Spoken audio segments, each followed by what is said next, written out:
मी लोकांना समर्पित आहे हो. मला मला लोकांशी संबंध आहे. मी उभा झालेला आहो. मला पक्षानं माझ्यावर विश्वास टाकलेला आहे. त्या विश्वासाला त्या ठिकाणी तडा जाणार नाही. करणार आहे म्हणजे मी आतापर्यंत जे बोललेलो आहे ते केलेलं आहे. मी शहर आणि जिल्हा परिषद मध्ये काम केलं तर जिल्हा परिषदेमध्ये आजही माझं नाव घेतात त्या ठिकाणी. मी नगर परिषदेमध्ये 20 वर्षापासून आहे. कोणी म्हणू नाही शकत की मी हातात घेतलेलं काम, मी बोललेलं काम त्या ठिकाणी झालेलं नाही आहे म्हणून. राजकारणात तुमचं मोठं नाव आहे, त्यामुळे तुमचा परिवार थोडासा लोकांमध्ये एक थोडी गुंडगिरी करत असतो. अनिल देशमुख आरोप करतात. आता त्यांना 5 वर्ष निवडून आणलं त्या ठिकाणी, तेव्हा मी चांगला होतो त्यांच्यासोबत. यांना जेव्हा निवडणुका लागतात ना तेव्हाच मी गुंडा दिसतो, नाही तर बाकी टायमाला मी समाजसेवकच यांच्या नजरेमध्ये राहतो. असं ऐकलं आहे की जोपर्यंत तुमचं काम होत नाही तोपर्यंत तुम्ही मंत्रालय असो किंवा मंत्री असो त्याच्या मागे चक्रा मारत राहता. नाही, माझा तो छंद आहे. गडकरी साहेबांनी तर असं ठरवलेलं आहे माझ्याकरता की जेव्हा जेव्हा सार्वजनिक काम विकासाचं घेऊन जाईल तेव्हा तेव्हा त्या ठिकाणी त्यांनी आपल्या ऑफिसमध्ये सांगून ठेवलेलं आहे. चरण सिंगने जे पत्र कोणत्याही कामासाठी मागितलं तर त्याला पत्र पहिले तयार करा आणि माझी सही घ्या द्या. मी आजही ठरवलं, मी विधानसभा लढत आहे, परंतु मला उद्याचं काय करायचं आहे ते मी ठरवलेलं आहे आणि मी हट्ट करेल ना. मी आता फडणवीस साहेब, गडकरी साहेब जेव्हा येतील ना त्यांच्यासमोर माझा हाच अजेंडा राहणार आहे. तर तुम्ही नागपूर शहरासाठी खूप केलेलं आहे, परंतु आमच्या निर्वाचन क्षेत्र हे दुर्लक्षित राहिलेलं आहे आणि जे बोललेलं आहे, जे विजन डोळ्यासमोर ठेवलेलं आहे ते पूर्ण करण्याकरता बिलकुल प्रयत्नाची पराकाष्ठा करायची. जाताना मात्र आठवण राहिली पाहिजे या निर्वाचन क्षेत्राला ते कोणाला तरी एक मत दिलेलं होतं आणि त्या मताचं सोनं करून ह्या पोरांना त्या चांगलं काम केलेलं आहे आणि मला खात्री आहे की यावेळेस मला काटोलकर जनता त्या ठिकाणी मला निश्चितपणे यश देते. नमस्कार मित्रांनो, तर आज काटोल विधानसभेनी या निवडणुकीकरिता दिलेला एक चेहरा म्हणजे काटोल विधानसभेचे कद्दावर नेता म्हणता येईल त्यांना, आदरणीय चरणसिंगजी ठाकूर यांची एक काटोल विधानसभेतील लोकांना त्यांच्याविषयी जी माहिती आहे किंवा त्यांच्याविषयी माहिती नसेलही अशा काही घडामोडी आपण लोकांच्या समोर घेऊन येण्याकरिता एक छोटीशी त्यांची मुलाखत आपण आज आयोजित केलेली आहे. तर नमस्कार भाऊ. नमस्कार. काही छोटे खाणी प्रश्न आहे जे आपल्या काटोल विधानसभेच्या लोकांचे प्रश्न माझ्या मार्फत मी तुम्हाला विचारणार आहे आणि मला तरी असं वाटतं की तुम्ही एकदम प्रांजळ आणि निर्मळ त्याचे उत्तर लोकांसमोर द्याल.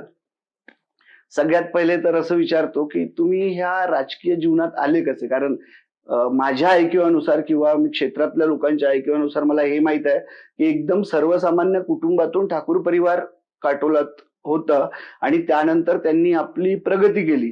त्यात तुम्ही राजकीय क्षेत्रात आले, तर या राजकीय क्षेत्रामागे येण्याचा तुमचा काही वेगळा उद्देश होता की तुम्ही अचानक आले? समाजाची सेवा करू अशा पद्धतीचा विचार मनामध्ये पहिलेपासून होता आणि मग वयाच्या 18व्या वर्षी युथ काँग्रेसचा अध्यक्ष होऊन या क्षेत्रामध्ये मग प्रवेश मिळाला. पण काहीतरी केलं पाहिजे आणि सामाजिक सेवा म्हटली तर मग ते राजकारणाशी संबंध नसला तर मग ते चांगल्या पद्धतीनं करू शकत नाही. बरोबर. लोकांच्या आशा आकांक्षा पूर्ण करू शकत नाही. म्हणून त्या दिशेने त्या ठिकाणी वाटचाल झाली आणि तेव्हापासून सुरुवात झाली तर आजपर्यंतचा प्रवास सुरू आहे. नॉनस्टॉप सुरू आहे. त्याच्यामध्ये कुठेही खल आली नाही. अनेक उतार चढाव आले परंतु थांबलो नाही आणि थकलो नाही. म्हणजे एक सामाजिक भावना समाजासाठी काहीतरी करण्याची इच्छा घेऊन तुम्ही राजकारणात आले. पण थोडेसे असे काही कठीण प्रश्न जर तुम्हाला विचारायचे असले जे लोकांच्या मनातले आहे तर तुम्ही अनुकूल आहे का त्या सगळ्या गोष्टीसाठी? मी तुम्हाला विचारू शकतो. तर मला सर्वप्रथम तर तुम्हाला हे विचारायचं आहे की आपल्या काटोल शहरातले लोक किंवा काही लोक असे म्हणतात की तुम्ही राजकीय पद वगैरे भोगली पण त्यांचा सगळा काही फायदा हा आपल्या परिवाराला वगैरे करून दिला, सर्वसामान्य लोकांना त्याचा काही फायदा झालेला नाही. तुमचं काय मत आहे या बाबतीत? फायदा मला कळलाच नाही तुमचा. तुम्ही जो प्रश्न विचारला की फायदा केला, माझा परिवारच या ठिकाणी, माझे सगळे भाऊ चांगल्या पोस्टवर आहेत. दिल्लीला आहे, कोणी मुंबईला आहे, कोणी या ठिकाणी जे आहेत, तर त्यांचा काही माझा हा छंद आहे हा पूर्ण करण्याकरता फक्त ते मदत करतात आणि मग मी काय करतो ते त्यांना मग माहिती राहत नाही, त्यांचा माझा संबंध येत नाही. म्हणजे सतत सेवेमध्ये राहायचं. जी जबाबदारी आली ती पूर्ण करण्याकरता आपला संपूर्ण वेळ त्या ठिकाणी जातो आणि मात्र परिवाराशी काही आणि असं काही पद नाही आहे की ज्या ठिकाणी कोणा परिवाराला माझी गरजच पडत नाही त्यांना. ते आपल्या परिश्रमानं जे काही करायचं आहे ते करतात, परंतु माझ्याशी संबंधच येत नाही अशा प्रकारचा. असा कोणताही लाभ त्या ठिकाणी घेतला अशा प्रकारचं माझ्याही आठवणीमध्ये नाही आहे आणि सामान्य जनतेलाही माहीत आहे की मी असा कोणताही प्रकार त्या ठिकाणी माझ्या परिवाराला काही हित पोहोचलं मला आठवतही नाही आणि परिवारानं मला कधी मदत मागितली हेही मला आठवत. म्हणजे तुमचं हे म्हणणं की सर्व परिवार हा आपल्या मेहनतीने समोर जातोय आणि तुम्ही तुमच्या मेहनतीने राजकीय क्षेत्रात राजकीय क्षेत्रात आपली भरारी घेताय. पण लोकांचा एक असंही म्हणणं आहे की तुम्ही समाजात सामाजिक जीवनात राजकीय क्षेत्रात आहात, राजकारणात तुमचं मोठं नाव आहे, त्यामुळे तुमचा परिवार थोडासा लोकांमध्ये एक दबाव टाकत असतो, थोडी गुंडगिरी करत असतो. काही लोकांचे असे काही वेगवेगळे पैलू आहे बघा. हा माझा वैयक्तिक प्रश्न नाही आहे, पण लोकांचा प्रश्न असू शकतो किंवा आहे किंवा तसं. तर तुमचं काय म्हणणं राहील या गोष्टीवर? माझ्याबद्दल जे बोललं जाते ते आहे. आता अनिल देशमुख आरोप करतात. अनिल देशमुखाची राजकारणाची सुरुवात याच घरामधून झाली होती. आता त्यांना 5 वर्ष मी निवडून आणलं त्या ठिकाणी, तेव्हा मी चांगला होतो त्यांच्यासोबत. जेव्हा निवडणुका लागतात ना तेव्हाच मी गुंडा दिसतो, नाही तर बाकी टायमाला मी समाजसेवकच यांच्या नजरेमध्ये राहतो. तर ही यांची सवय झालेली आहे. पहिले वीरेंद्र देशमुख आरोप करत होते, मग ते गेल्यावर आता यांनी हे करत राहतात. यांच्याजवळ बोलण्यासारखं काही नसते ना. फक्त माझ्या परिवाराचं नाव घेतलं आणि यांच्यावर आरोप केले तर मग लोकांना बरं वाटेल अशा पद्धतीची त्यांची धारणा असते. पण लोक त्याला समजून आहेत, त्यांना माहीत आहे मी काय करतो, माझा परिवार काय करतो. तर हा फेक निगेटिव्ह पसरवण्याचा कार्यक्रम करतात. त्याच्यामध्ये काही आमच्या परिवाराचं वागणूकच अशी पद्धतीची नाही आहे. म्हणून हे फक्त निवडणुकीपुरतं शस्त्र म्हणून वापरतात आणि मग विसरून जातात. मग चांगले राहतात नॉर्मल याच्यामध्ये, मग चांगल्या पद्धतीने माझ्याशी बोलतात. म्हणून तो काही भाग नाही आहे या ठिकाणी. असं एकही उदाहरण नाही आहे या शहरामध्ये. राजकीय दबावाच्या खाली कोणता कोणाला काही हर्ष केलं असेल, हट केलं असेल असं आहेच नाही. आठवणीत बी नाही माझ्या. आज मी राजकारणात आहे म्हणून परिवारावर दुसरं काही बोलण्यासारखं नाही तर मग लांछन लावायचे, विनाकारणचे आरोप करायचे. ही सततची प्रक्रिया आहे. ती 40-42 वर्ष ती प्रक्रिया सुरू आहे. तर त्यांचं काम ते करतात, माझं काम मी करतो. म्हणजे आपण लोकांना त्रास दिलेला नाही, पण जे विरोधक आहे ते आपल्यावर जाणून बुजून अशा पद्धतीचे आरोप एकही करतात. उदाहरण नाही आहे. मी कधी, मलाही आठवण नाही की मी एखाद्या वेळेस पोलीस स्टेशनमध्ये गेलो होतो. नाही, चला ठीक आहे. पण काही गोष्टी तर अशाही ऐकायला आल्या की आपण काटोल शहरात राजकारणात आहात आणि त्याचा फायदा घेऊन क्षेत्रातल्या जंगलतोडीचे वगैरे आरोप तुमच्यावर झालेले आहे किंवा तुमच्या परिवारावर झालेले आहे. तर म्हणजे असं वेगवेगळ्या क्षेत्रातून काही लोक नेहमी ठाकूर नावाच्या परिवाराविषयी बोलत ठाकूर असतात. परिवारावर आजपर्यंत कोणत्याही फॉरेस्ट अधिकाऱ्याशी असा संबंध आलेला नाही आजपर्यंत. आणि एखादंही कोणतं प्रकरण वा त्या याच्याशी संबंधित आहे असंही काही घडलेलं नाही आहे. मग हा कसं आहे, हे निगेटिव्ह पसरवण्याचं काम सुरुवातीपासून लोक करतात. काय यांच्यासोबत बोलावं अशा पद्धतीचं. संत्र्याचा मंडीचा व्यवसाय होता, त्या ठिकाणी पेट्या तयार करण्याकरता एक आरा मशीन होती. अशा प्रकारच्या वल्गना लोक करत होते, तर तेही विकून टाकली आमच्या भावानी आणि तेही हे केलं. मग बाहेरून आम्ही त्या संत्र्याच्या पेटी करता बारदाना घेत होतो. परंतु अशा प्रकारचं काहीच त्या ठिकाणी फॉरेस्टशी संबंधित असं काही विषय आमच्यासोबत घडलेलाही नाही आहे आणि प्रचलित नाही आहे. बरं, मग आता आपण हा विषय जर लोकांसमोर मांडला आहे तर मला एक अजून कुतूहलाने हे विचारायचं आहे की तुम्ही समाजकारण आणि राजकारणात तर होता, पण अणुसया माता संस्थान पारडसिंगा यांच्याशी तुमची कशी काय नाळ जुळली?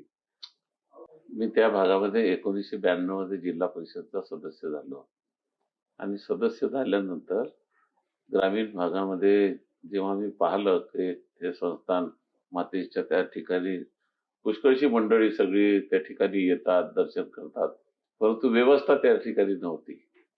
आणि जी व्यवस्था नव्हती म्हणून मग मी शहराच्या बाहेर त्या ठिकाणी जिथे आता संस्थान तयार झालेलं आहे त्या ठिकाणी जे ट्रस्टी मंडळी होती त्यांनी सांगितलं की तुम्ही जिल्हा परिषदमध्ये आहात, तुम्ही या ट्रस्टचे तुम्ही सदस्य व्हा. त्यांनी सदस्य केलं. मग मी म्हटलं मला जर सदस्य केलं आहे तर हे संस्थान मोठं झालं पाहिजे. आईच्या कृपेने आपण सगळं काही आपण परिश्रमण करू. आणि तेव्हापासून मग संस्थान आईला मग शहरामधून बाहेर आणलंय इकडे. तेव्हा एक छोटस टिनाचं शेड होतं शेड होत. आणि ते शेडच्या आतमध्ये आई बसायची. लोकांनी खूप विरोध केला, आईला कशाला नेता, काय नेता. परंतु मी थांबलो नाही त्या ठिकाणी. मी त्यांना सांगितलं, जे विश्वस्त मंडळी होती त्यांना सांगितलं की आतापर्यंत तुम्ही जे काही केलं ते देवाला पावलं, पण आता मी जे काही करेल ते मातेसाठी करेल आणि या परिसरासाठी करेल. कारण की माझी जबाबदारी आहे. ज्या सर्कलमध्ये मी सदस्य झालो त्या सदस्याकरता, या मातेकरता आपण काहीतरी केलं पाहिजे. आणि त्या दिवसापासून सुरुवात केली तर आजपर्यंत ते वैभवाच्या दिशेने वाटचाल सुरू आहे.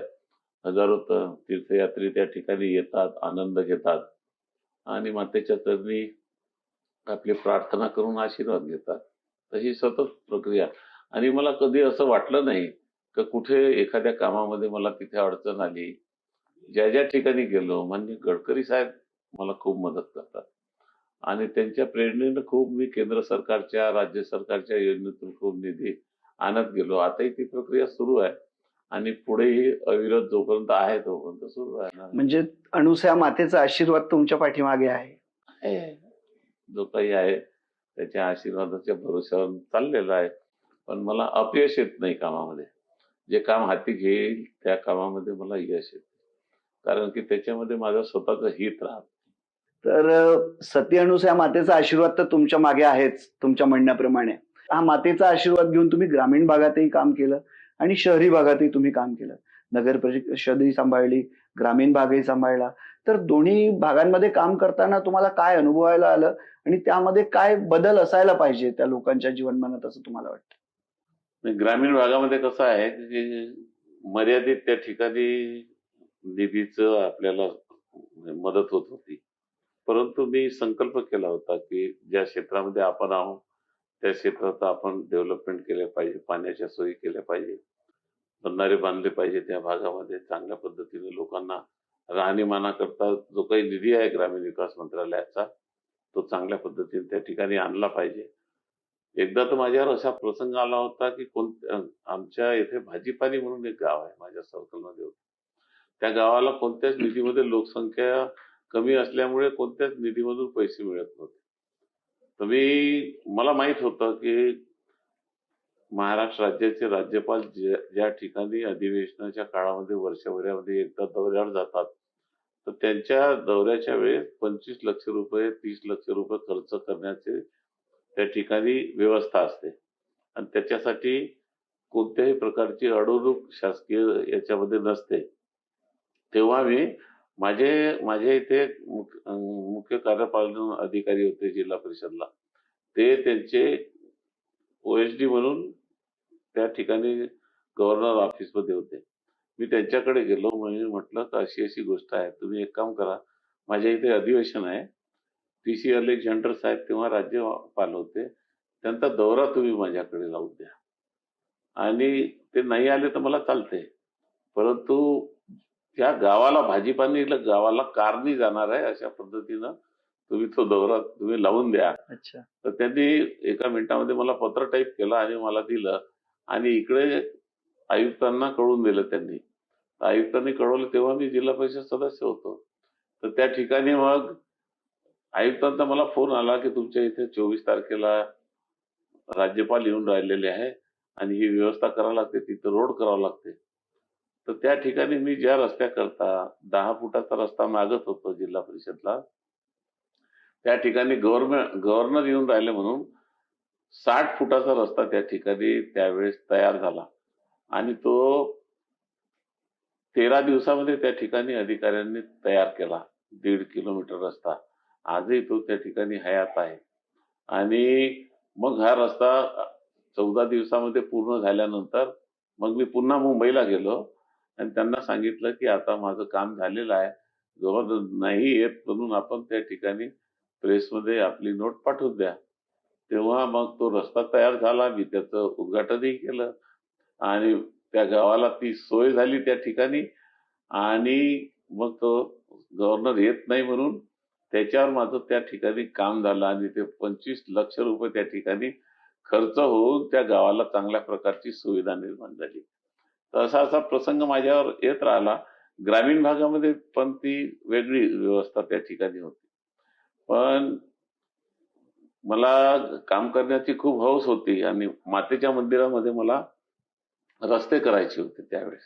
मी जिल्हा परिषदमध्ये स्टँडिंग कमिटीमध्ये होतो. तर मी एक कल्पना त्या ठिकाणी मांडली की आपल्या भागातले तीर्थक्षेत्राचा आपण विकास करूया. तर सगळे आमचे सदस्य होते, 59 सदस्य जिल्हा परिषदला होते. आपण याच्यामधून आपण जिल्हा परिषदेचा जो फंड आहे 25-25 लक्ष रुपये पहिल्यांदा आपण एखाद्या तीर्थक्षेत्रावर खर्च करू. मग मी पारटसिंग याची निवड केली त्याच्यामध्ये. तर सगळ्यांनी ते मान्य केली आणि मान्य केल्यानंतर त्या ठिकाणी मोठ्या प्रमाणामध्ये त्या ठिकाणी मला त्या काळात निधी मिळाला आणि चांगल्या प्रकारचे रस्ते, सिमेंटचे रस्ते त्या ठिकाणी केले. अशा प्रकारचं त्या ग्रामीण भागाचा माझा तो अनुभव होता. परंतु लोक खूप प्रसन्नता व्यक्त करत होते त्या ठिकाणी की मी ग्रामीण भागामध्ये चांगले रस्ते केले, चांगले जाण्या येण्याकरता लोकांना सोयी केल्या, चांगल्या शाळा केल्या, शिक्षणाचा दर्जा त्या ठिकाणी उठवण्याकरता चांगला प्रयत्न त्या ठिकाणी केला.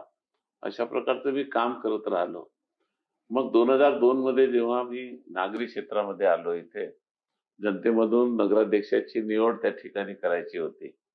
तर एकदा मी काटोलला आलो तेव्हा आमच्या इथे काही वरिष्ठ मंडळींनी ते मीटिंग बोलावलेली होती. त्या मीटिंगमध्ये मला बोलावलेलं होतं आणि मग काही मंडळींचं त्या ठिकाणी केशवरावजी ढेंगकर साहेबांना अध्यक्ष करा अशा पद्धतीचा तो कार्यक्रम सुरू होता. परंतु आमचे एक मारुतराव बोरकर जे आहे त्यांनी माझं ते नाव वोटर लिस्टची यादी पाहिली. त्याच्यामध्ये माझं नाव त्यांना त्या ठिकाणी दिसलं. तर ते जसं दिसलं तसं ती चर्चा सगळ्या उपस्थितांमध्ये त्या ठिकाणी झाली आणि मग ढेंगकर साहेबांनी स्वतःच सांगितलं की आता चरणसिंगच नगराध्यक्ष होईल. तेव्हा मग शहरामध्ये लढलो तर मी त्याच दिवशी माझे काही इंजिनियर लोक होते जिल्हा परिषदचे, काही आर्किटेक्ट होते, त्यांना बोलावलं. मी म्हटलं मला अशा अशा प्रकारचं हे शहर चांगलं सुंदर करायचं आहे. तर ते आर्किटेक्टही सहस्त्र भोजनी आणि एक डोणगावकर म्हणून त्या ठिकाणी आर्किटेक्ट होते. आणि साहेब म्हणजे तुम्ही आता फार्मही नाही भरला, निवडणुकी नाही लढले आणि तुम्ही आतापासून हे डिझाईन करायला सांगता. मी म्हटलं नाही, मी लढणार आणि मी जिंकून येणार. विश्वास होता. आणि हा मला विश्वास होता आणि मग निवडून येणार आणि मी या गतीनं या ठिकाणी काम करणार. आणि तेव्हा मी संकल्प केला होता. तेव्हा गावाचं करता काय काय करायचं अशा पद्धतीचा निश्चय केला आणि त्याच्यावर काम सुरू केलं. गेली 20 वर्ष त्या ठिकाणी या शहराला गाडगेबाबा स्वच्छता अभियानाचे एक बक्षीस राज्यामध्ये पहिलं मिळवलं.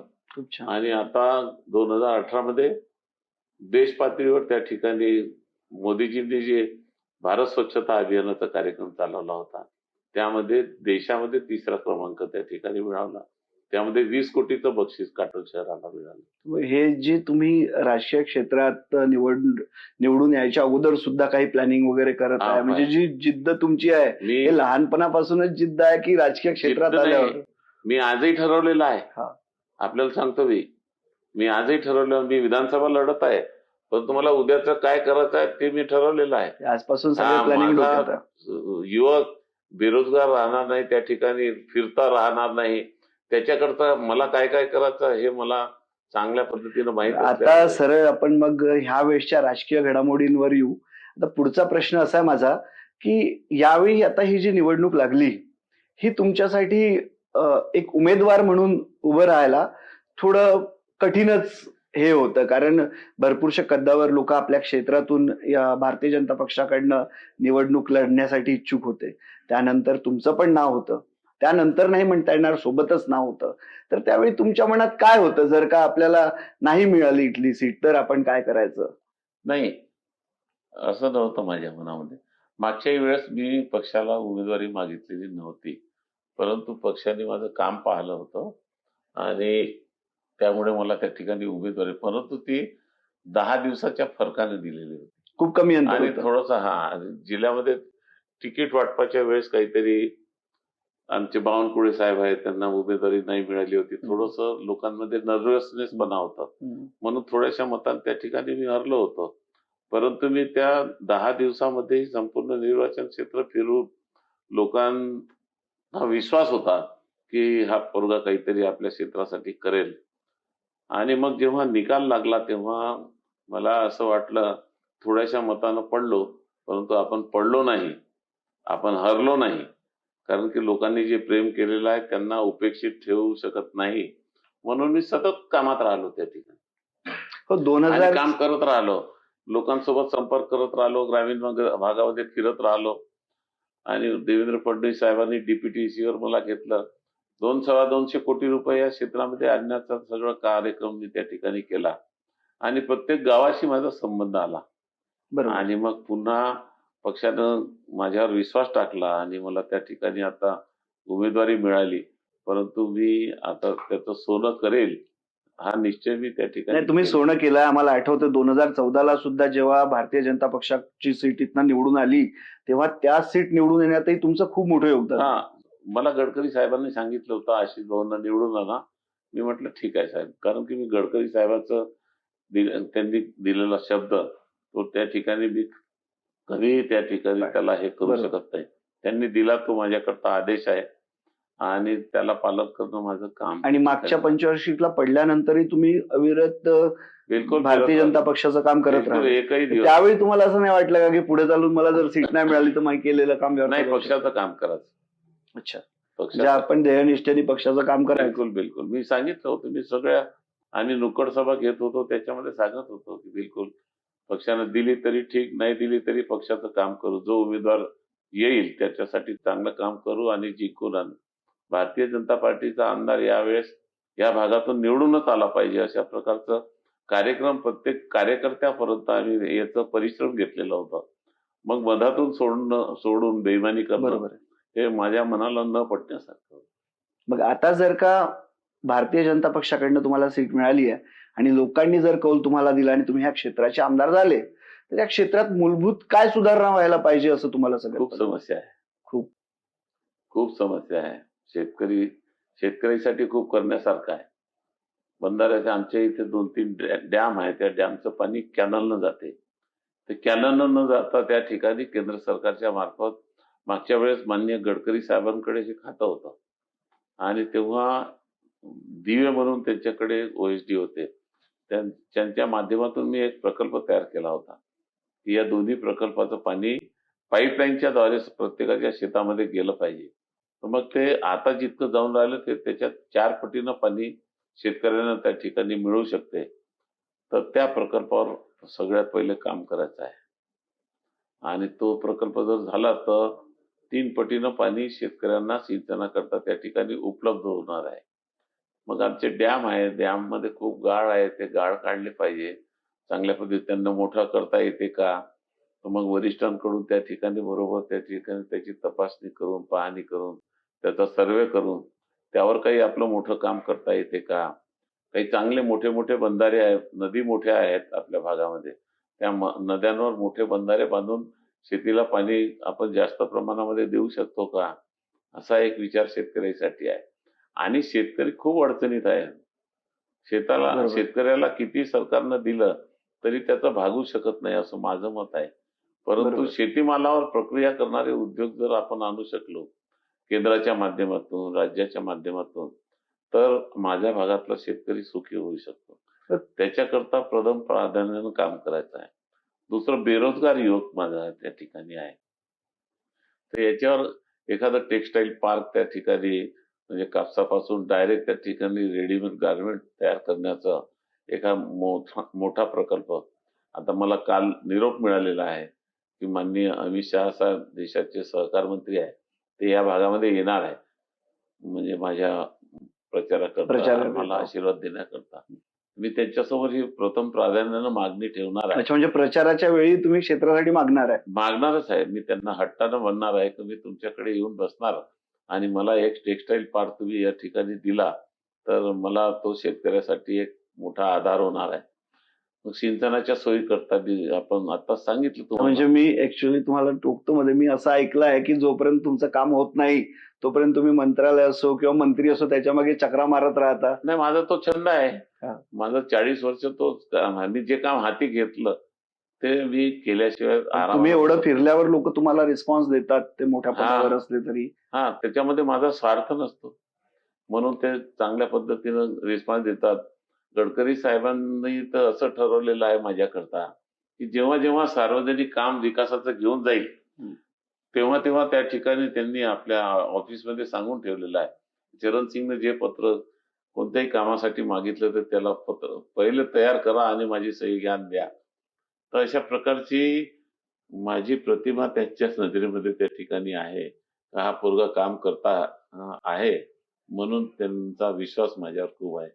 आणि म्हणून त्यांच्या मदतीने आता देवेंद्र फडणवीस साहेबांनी माझं काम पाहिलेलं आहे की मी सतत कामच करत राहतो.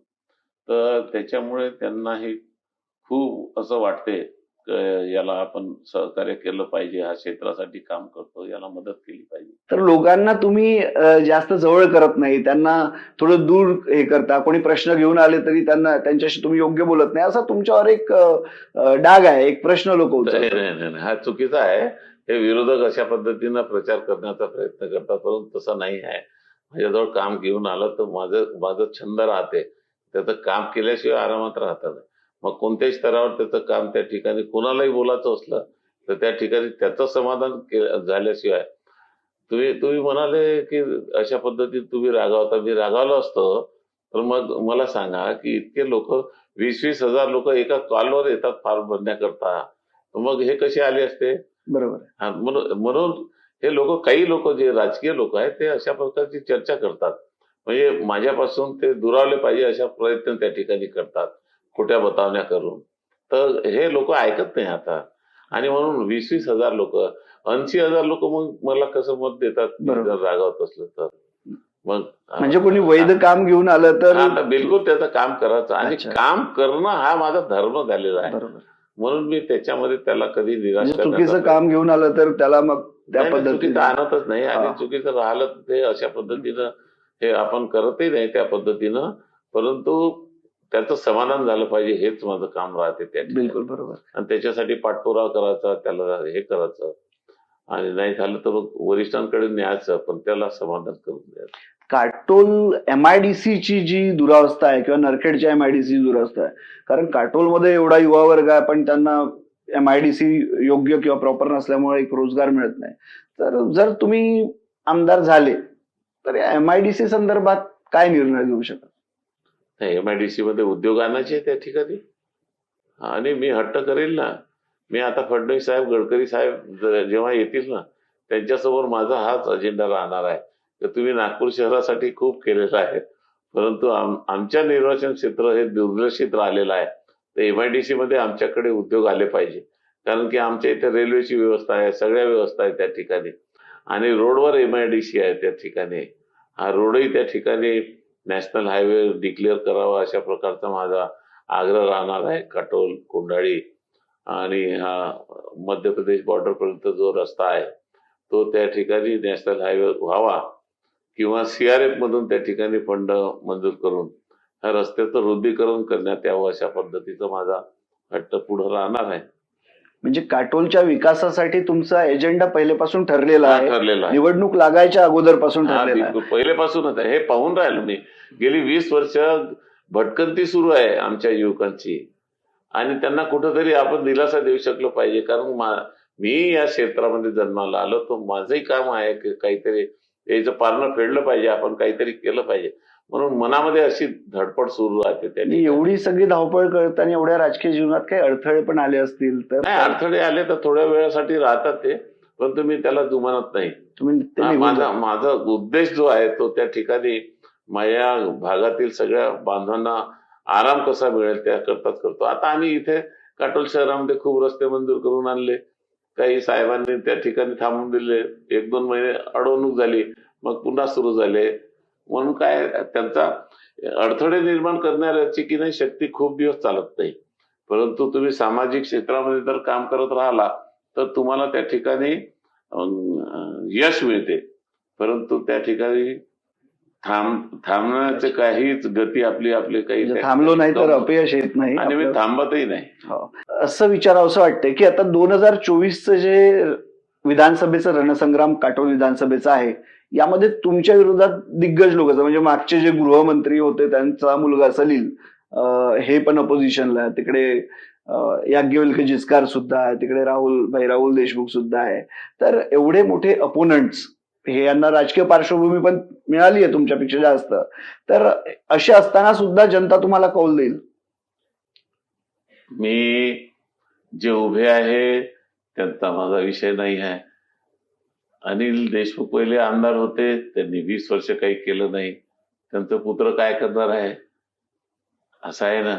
श्रीकांत जिचकार साहेब होते, त्यांचा पुत्र आता आलेला आहे. मला यांच्याशी मी लोकांना समर्पित आहे. हो, मला लोकांशी संबंध आहे.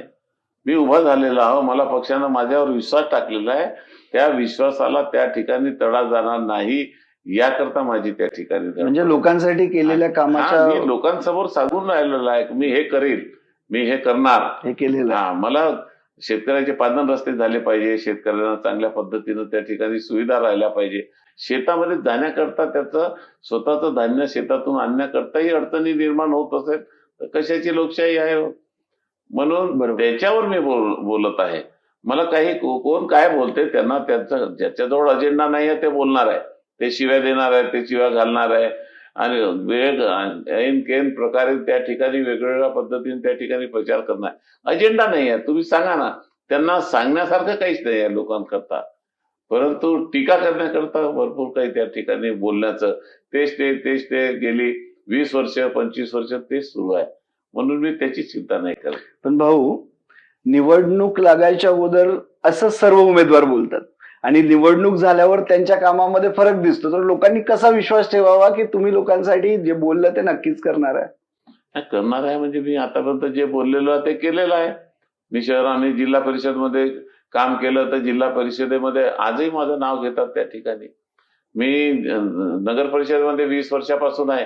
कोणी म्हणू नाही शकत की मी हातात घेतलेलं काम, मी बोललेलं काम त्या ठिकाणी झालेलं नाही आहे म्हणून. मी बाजार समितीमध्ये आलो, बाजार समितीची अवस्था किती खराब होती. बरोबर. आता सभापती आहे मी, त्या ठिकाणी कोणत्याही प्रकारचा मानधन घेत नाही, काही नाही घेत. परंतु शेतकऱ्याची संस्था आहे, तिथून मानधन घ्यायचं का? परंतु त्याच्यासाठी काम करायचं. आज 100 गाड्या त्या ठिकाणी मी बांधलेले आहेत. तर ते मी संकल्प करतो, पहिले नियोजन करतो, पहिले मनाशी एक निश्चय करतो की हे करायचं आहे, तर ते करतो मी. म्हणजे राजकीय जीवनात जेव्हा तुम्ही आता एवढे कणखर निर्णय घेता, अशा पद्धतीने समाजाच्या विकासाचा विचार करता, तर नक्कीच तुमचे कोणीतरी राजकीय आदर्श असतील. आहेत ना. माझे आदर्श गडकरी साहेब आहेत. खूप मदत करतात मला. जेव्हा गेलो तेव्हा कधीही मला निराश करत नाही आणि सगळ्या बाबीमध्ये मला मदत करतात. स्वतः बोलायचं असलं तर मग स्वतः बोलतात, मुख्यमंत्र्यांसोबत बोलतात, बाकीच्या ज्यांच्याकडे काम असेल त्यांच्याकडे बोलतात, कारण की सार्वजनिक हिताचं काम राहते म्हणून ते सगळी मदत करतात. म्हणजे गडकरी साहेब तुमचे आदर्श आहे आणि तुमचं म्हणणं आहे की जर तुम्ही इथनं निवडून येता तर काटोलच्या विकासासाठी फक्त तुम्हीच नाही तर डबल इंजिन बनून गडकरी साहेब सुद्धा तेवढीच मदत करतील. गडकरी साहेब आहे, फडणवीस साहेब आहे, आता खूप इंजन आहे. अच्छा. आता अमित शहा साहेब येऊन राहिले, तेही मला मदत करणार. तुम्ही प्लॅन आखलाच आहे? हा, प्लॅन आखलेला आहे, म्हणून सगळ्याची मदत होणार आहे. आणि हे करण्याकरता मला फार म्हणजे आनंद त्या ठिकाणी होणार आहे, कारण की केंद्रामध्ये सरकार आपलं आहे, राज्यामध्ये सरकार आपलं या ठिकाणी महायुतीचं येणार आहे. आमचे मुख्यमंत्री चांगले आहे, बाकीची सगळी मंडळी सोबत आहेत, ते सगळे आहेत. त्यांच्या सगळ्यांच्या माध्यमातून जो निश्चय केलेला आहे समाजाकरता, तो निश्चय पार केल्याशिवाय थांबणार नाही.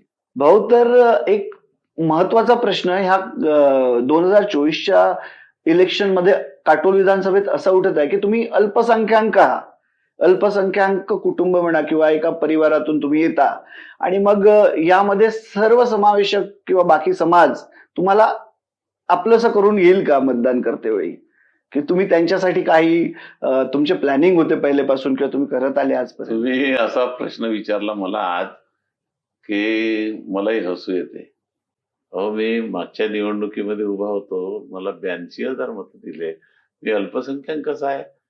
मी या गावामध्ये जेव्हा नगर परिषदेमध्ये काम करत होतो तेव्हा मी तुकाराम सभागृह बांधलं, मी संताजी सभागृह बांधलं, मी बौद्ध समाजाकरता चांगली एक लायब्ररी बांधली, सगळ्या समाजाच्या विद्यार्थ्यांकरता एक सुंदर लायब्ररी काटोल शहरामध्ये बांधली, सगळ्यांना त्या ठिकाणी तरंगण्याकरता चांगल्या प्रकारचं स्विमिंग पूल बांधलं जे विदर्भात नाही आहे. माझं जातीचा चांगले गार्डन बांधले, आंबेडकर गार्डन बांधलं, सगळ्या काटोल सुंदर गावाची केलं. मंडळी त्या ठिकाणी येते. मग माझा अल्पसंख्याक मी कसा आहे, मी अल्पसंख्याक नाही आहे, मी बहुसंख्याकच आहे. ते ज्या सगळ्या समाजाकरता मी करतो. शेख फरीद बाबा टेकडीच्या त्या ठिकाणी विस्तार करण्याचं काम केलं. सगळ्याच विषयामध्ये मी त्या ठिकाणी काम करत असतो. मग मी स्वतःला अल्पसंख्याक समजतच नाही, कारण की माझ्याकडे इतकी मंडळी त्या ठिकाणी, सगळे समाजाचे लोक त्या ठिकाणी माझ्यावर प्रेम करणारे आहे. म्हणून तीच तर ऊर्जा माझ्यामध्ये त्या ठिकाणी आहे. आणि त्या ऊर्जा कोणी काही बोलो ते त्या आपल्या पद्धतीनं बोलतात, ते स्वतःसाठी बोलतात, तो त्यांचा त्या विषय आहे त्या ठिकाणी. पण मी त्या गोष्टीमध्ये हे करत नाही. मला करायचं आहे, सगळ्या समाजासाठी करायचं आहे. शेतकरी कोणत्या समाजाचा असतो, मला शेतकऱ्यांकरता करायचं आहे. बेरोजगारी व कोणाचा समाजाचा असतो का? सगळ्या समाजासाठी त्या ठिकाणी रोजगाराचं संसाधन आपल्याकडे निर्माण करण्याकरता काम करायचं आहे. तर अशा पद्धतीचा तो विषय आहे. म्हणजे हा बरोबर. विषयच नाही आहे म्हणजे माझ्यासमोर. अल्पसंख्याक वगैरे काही नसतो, जो नाही. आवडतो सर्वांना तोची आवड देवाला, बस. आणि जो देवाला आवडतो तो सर्व, त्याच्यामध्ये जातपात काही येत नाही, काय आहे? आणि जो काम करतो त्याला लोक नक्कीच बिलकुल. मदत करतात. मग या व्हिजनरी माणसाचं काटोल मधल्या तरुणांसाठी, क्रीडा क्षेत्रासाठी, आरोग्य क्षेत्रासाठी किंवा इतर क्षेत्रासाठी काय विजन आहे, काय खूप त्याच्या प्लॅन केलेला आहे मी. मी खेलो इंडियाच्या माध्यमातून आमच्या डोंगरगावच्या रस्त्यावर त्या ठिकाणी आता 10 हेक्टर जागा फॉरेस्ट वन विभागाची आहे, ती नगर परिषदेच्या क्षेत्रामध्ये येते. त्या ठिकाणी आता मी ती 25 एकर मागणी केलेली आहे. खूप छान. आणि ती मागणी करून त्या ठिकाणी माझ्या पूर्ण निर्वाचन क्षेत्राचा प्रत्येक युवक त्या ठिकाणी सगळ्या प्रकारच्या क्रीडा त्या ठिकाणी त्याचं व्यवस्था मी करणार आहे. त्याची राहण्याची व्यवस्था, वेगवेगळ्या प्रकारचे सगळे खेळ त्या ठिकाणी खेळता येतील अशा प्रकारचं खूप मोठं खेलो इंडियाच्या मार्फत त्या ठिकाणी 50 कोटी रुपयाचं त्या ठिकाणी प्रोजेक्ट मी तयार करणार आहे. ते पहिलेपासून माझं ठरलेलं आहे या गावाकरता, या परिसराकरता. आणि दोन्ही तालुक्याचे मुलं त्या ठिकाणी खेळू शकतील इतकं मोठं ते संकुल राहणार आहे. आरोग्याच्या दृष्टिकोनातून खूप मोठं काम पुढच्या काळामध्ये मला करायचं आहे. एक 100 खाटाचं एक हॉस्पिटल बांधायचं, गरिबांची त्या ठिकाणी चांगल्या पद्धतीनं रुग्णांची सेवा होऊ शकेल. कारण की कधी कधी गव्हर्नमेंट हॉस्पिटलमध्ये डॉक्टर नसतात, डॉक्टर असतात तर नर्स नसतात. म्हणून एक हॉस्पिटल संस्थांच्या माध्यमातून त्या ठिकाणी चालवण्याचा माझा त्या ठिकाणी मानस आहे. आणि त्याच्यामध्ये मला पुढच्या काळामध्ये यश येणार आहे. त्याच्या माध्यमातून एक चांगली सुविधा, सगळ्यात चांगल्या PSC आहे परंतु त्या ठिकाणी असुविधा आहे, त्या ठिकाणी त्या सगळ्या सुविधा निर्माण करणं, त्या PSC मधून त्या ठिकाणी ग्रामीण भागातील लोकांना चांगल्या आरोग्याच्या सेवा मिळाल्या पाहिजे, त्याकरता काम करणार आहे. खूप काम करण्यासारखं आहे. मुलींकरता त्या ठिकाणी वेगवेगळ्या पद्धतीने केंद्र सरकारच्या योजनेच्या माध्यमातून त्यांना शिक्षणाकरता या ठिकाणी काटोल शहरामध्ये 1-2 हॉस्टेल बांधता येते का? त्यांना आधी ग्रामीण भागामध्ये जसं काटोल शहरामध्ये लायब्ररी बांधली तशी नरखेडला बांधणार, तिथं मोवाडला बांधणार, कोंढाळीला बांधणार, मोठ्या शहरांमध्ये. आणि ग्रामीण भागामध्ये सुद्धा प्रत्येक गावामध्ये हे मोठे हॉल बांधण्यापेक्षा त्या ठिकाणी मुलांना शैक्षणिक दृष्टिकोनातून काही आपण चांगलं देऊ शकतो का? कॉम्पिटेटिव्ह एक्झाममध्ये तेही पोरं त्या ठिकाणी स्पर्धेमध्ये येऊ शकतात का? तर त्याच्याकरता लायब्ररी चांगल्या पद्धतीच्या त्या ठिकाणी निर्माण करणार. प्रत्येक गावखेड्यामध्ये चांगले क्रीडांगण असायला पाहिजे, चांगल्या प्रकारचे मैदान असायला पाहिजे, त्यांना मोकळीकपणा त्या ठिकाणी असावा, चांगल्या खेळाच्या सुविधा त्या ठिकाणी निर्माण करायच्या प्रत्येक गावामध्ये. त्याच पद्धतीनं मला झाडांचं खूप प्रेम आहे आणि प्रत्येक शहरामध्ये त्या ठिकाणी सुरुवातीला त्या ठिकाणी झाडं असावी, गावं चांगली हिरवीगार त्या ठिकाणी दिसली पाहिजे, अशा प्रकारची व्यवस्था त्या ठिकाणी करायची आहे. पिण्याच्या पाण्याच्या संबंधामध्ये खूप अडचणी त्या ठिकाणी जातात, तर त्या पाणी पुरवठ्याच्या योजना चांगल्या पद्धतीनं त्या ठिकाणी अद्ययावत करण्याचं काम पुढच्या काळामध्ये करायचं आहे. रस्ते चांगले झाले पाहिजे. ग्रामीण रस्त्याकरता ग्रामीण विभागाकडून त्या ठिकाणी मुख्यमंत्री ग्राम सडक आहे, पंतप्रधान सडक योजना आहे. अशा सगळ्या योजना खूप आहेत केंद्र सरकारच्या, खूप आणण्यासारखं आहे, करण्यासारखं आहे. 5 वर्ष खूप आनंदानं करायचं, सगळ्यांना खूप चांगलं आनंदी करायचं आणि जे बोललेलं आहे, जे विजन डोळ्यासमोर ठेवलेलं आहे ते पूर्ण करण्याकरता बिलकुल प्रयत्नाची पराकाष्ठा करायची. आता 65 वर्षाचं वय आहे, 5-7 वर्षामध्ये थकून जाऊ. जाताना मात्र आठवण राहिली पाहिजे या निर्वाचन क्षेत्राला ते कुणाला तरी एक मत दिलेलं होतं आणि त्या मताचं सोनं करून ह्या पोरांना त्या चांगलं काम केलेलं आहे. हा दृष्टिकोन ठेवून त्या ठिकाणी मी निश्चय केलेला आहे आणि मला खात्री आहे की यावेळेस मला काटोलकर जनता त्या ठिकाणी मला निश्चितपणे यश देणार आणि मला ती संधी देणार.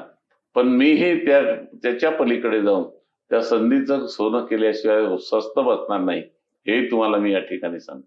नक्कीच भाऊ, तुम्ही वयाने जरी 65 वर्षाचे असले तरी विचारांनी चिरतरुण आहात आणि नक्कीच आई अनुसया, तुम्ही जो काटोल विधानसभेसाठी विचार करत आहात त्या तुमच्या सगळ्या विचारांना पूर्णत्वास नेईल आणि आमच्याकडून सुद्धा, माझ्याकडून सुद्धा तुमच्या भावी राजकीय आयुष्यासाठी भरपूर शुभेच्छा. तर भाऊ, येणाऱ्या 20 तारखेच्या या निवडणुकीमध्ये काटोल विधानसभेतील मतदारांना तुम्हाला काय संदेश द्यायचा आहे? त्याने मी पाहून राहिलोय, खूप आनंदाचा क्षण आहे माझ्याकरता. जिथे जातो तिथे खूप लोक त्या ठिकाणी उत्साहानं त्या ठिकाणी तयार आहेत आणि माझी सगळ्यांना प्रार्थना आहे की कोणत्याही आमिषाला बळी न पडता त्या ठिकाणी चांगल्या पद्धतीनं आपण मतदान केलं आणि महायुतीचं सरकार आणण्याकरता आपण सहकार्य केलं पाहिजे, अशा प्रकारची मी विनंती करतो. आणि कोणत्याही अपप्रचाराला बळी न पडता आपण येणाऱ्या 20 तारखेला कमळाचं बटन दाबून एक संधी आपल्या भावाला त्या ठिकाणी देऊन या निर्वाचन क्षेत्राची सेवा करण्याची संधी द्याल, ही आग्रहपूर्वक विनंती करतो. नक्कीच भाऊ. तर मित्रांनो, हे आहे काटोल विधानसभेचे दबंग नेतृत्व भारतीय जनता पक्षाचे चरणसिंगजी ठाकूर, ज्यांनी आपल्या वेगवेगळ्या सर्व प्रश्नांची उत्तरं एक आपल्या विशिष्ट शैलीत काटोल विधानसभेच्या जनतेसमोर ठेवले आणि नक्कीच तुम्हाला त्यांचं हे मनोगत ऐकायला बरं वाटेल. धन्यवाद.